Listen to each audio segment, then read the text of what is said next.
Would it surprise you if I told you that this is where the pressure should be at various points of your golf swing if you really want to flush those iron shots? This is what we see the great players do. The key thing is there's around about 75%, maybe even more, of the pressure on the lead leg at impact. Now, if you're someone who's struggling with strike, you're inconsistent, you feel like you're a bit scoopy, you struggle to get through the golf ball and you kind of feel like you're hitting the ball from your back foot, you won't be doing that. It might look a little bit more like this, and we're going to see how this is quite different. So the key is trying to get the weight to the lead side. So many golfers that I've worked with are trying to do that in the downswing, when actually the root cause of the issue is much earlier than that. I've got a 7-iron. And when I take a setup, I'm going to be getting around about 55% of my weight on my lead side. You don't need to be that precise. What I'd love you to do is find a 50-50 position where you feel nice and balanced. That's why you'll often see golfers kind of waggling and moving their feet a little bit, try and find that center point. And then using your thighs, you're just going to put a tiny bit more weight onto your lead side. Head isn't moving, midsection is. That's all you need to do. You don't need to put a percentage on that. Now, the big difference between the real elite golfers, the ball strikers that we want to emulate, and the golfers that struggle, is kind of when that pressure moves to the trail side. Most golfers, almost all golfers, will have the pressure moving to the trail side of the backswing, but when is the key thing. When that club is as far away from them as it's ever going to get, so around about this point here, you can see how that club is as far away from me as it's ever going to get, they will have already moved the majority of their pressure under this leg, around about 75%, even maybe more in some cases. It's happening super early, okay? This point, pressure into this leg. At this point, that pressure stops shifting to the right, and it probably at this point starts to recenter. So when the club stops moving away from the golf ball, the pressure is moving back towards the target, and it's actually pretty much 50-50. It's not a static position, it's in the process of moving, but if we could take a snapshot, we'd be looking around about 50-50. In the amateur game, this is what often happens. They start 50-50, a little bit too balanced. The movement away is too much with the club, the hands and the arms. They pick the club up, the arms get narrow, and when they get to this point, the pressure hasn't moved at all. Has not moved at all. It's still 50-50. As the club continues to swing, it drags the shoulders round, and as it drags the shoulders round, the pressure starts to shift onto the trail side. So as they get towards the completion of their backswing, the pressure is building up here. The sequence is out. You can see that right from the get-go. So as the pressure is moving to the trail side far too late, guess what?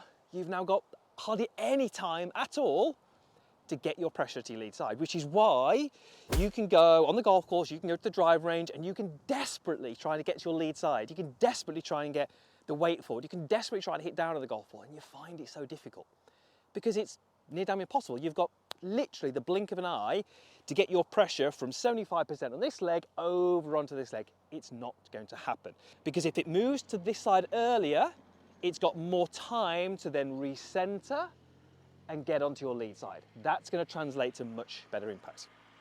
So the first drill, we're going to take this golf club, grip end of it, pop it into your belly button. Hand is going to go down onto the club shaft, and you're going to take your setup.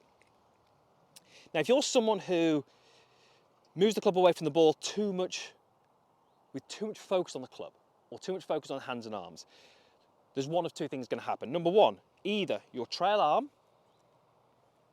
is going to overly bend too soon. You can see how my right arm is extremely bent because that was all through my hands and my arms. Or if I'm someone who used too much wrists, that grip is just going to come straight away from my stomach straight away. You can see how the butt of the club now points somewhere else. So if your instinctive move is this or this is the drill for you. When I do either of those moves, there's no real feeling through my feet. I'm not shifting pressure. I don't really feel like I'm engaging the core. I'm not really using my body at all too much. Really, really common, especially with drive. I'm trying to hit it harder. We snatch it away with the hands. What I'd love you to do is feel like you keep your arms pretty structured. So right arm is going to start with a little bit of flex. So it hasn't got to start dead straight. It starts with a little bit of flex. But feel like we maintain this relationship as we start to use a bit more of the body. So what am I using here? Well, I feel like I'm using my whole midsection, my core.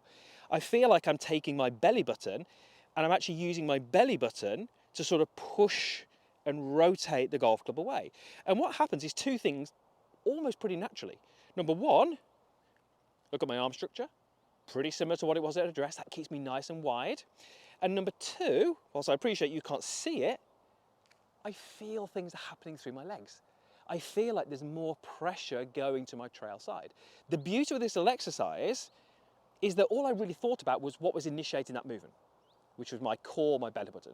I didn't think about, oh, I've got to move pressure, because that would turn more into a slide. So it's almost a case of just understanding what's going to initiate this move away. As I do that, I feel the pressure. I feel it building under this foot right from the get-go. When I get to around about here, yes, my arms are now going to start to work up and set, and the club's going to come away from me, but it did the job of getting to here. So what I'd love you to do is feel what this 55-45 is. Feel what this early pressure shift is like. Move that to the top.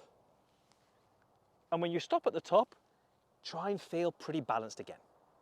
Try and feel that weight is pretty much the same on this foot as the same on this foot. So what that would tell me, if you did that drill, it would tell me that there was a good pressure shift early and there was a good recentering movement. The last thing we want to do is go pressure shift and keep it moving. I'm too far off the ball. I don't have the time to get back. Drill number two. Now I appreciate you're not going to have an impact bag. Get a little creative. All you need is something that weighs a fair bit. You could use a rucksack. You could use a cushion or a couple of cushions. Just something that's going to offer a little bit of resistance. This is a drill that I've been doing fairly recently with quite a few of my students. You'll see a clip here of me doing it with a student, Chris. We did it with driver, but it's got the same sort of effect. This bag is pretty heavy. For me to move that bag with my hands feels incredibly difficult. Okay, this is me using my wrists and my arms to try and move that bag. Difficult. What I would love you to do is feel like your grip pressure is nice and light, and you're moving that bag again through your core. So what's going to happen is, if I put the club against the bag to begin with, if someone asked me to roll that bag over, watch what would happen in my body. Now it's difficult for me to roll that bag over, and I can't do it, but what do you see?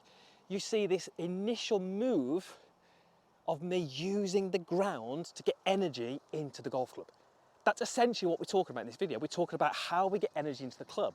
We don't want to snatch it away with the hands. That gets us narrow, that gets us quick, that gets the tempo out.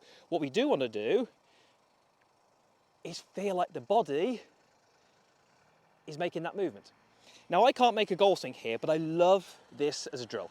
I love this as something to do to instantly give you the feels that we want. Instantly give you that initial move off the ball that the great players do. Because if we use this drill to get those feels, we get that almost that aha moment of what it feels like. We've got then something we can latch onto. I can almost take a setup here, and because I've just done those two drills, if I rehearse a takeaway, I feel it. I've got that bag there as a kind of mental note. I've got that feeling of the core moving. I feel my pressure moving. I've got so much more chance now of landing on that lead side when I need to, which is much earlier, stabilising and getting the ball strike that I want.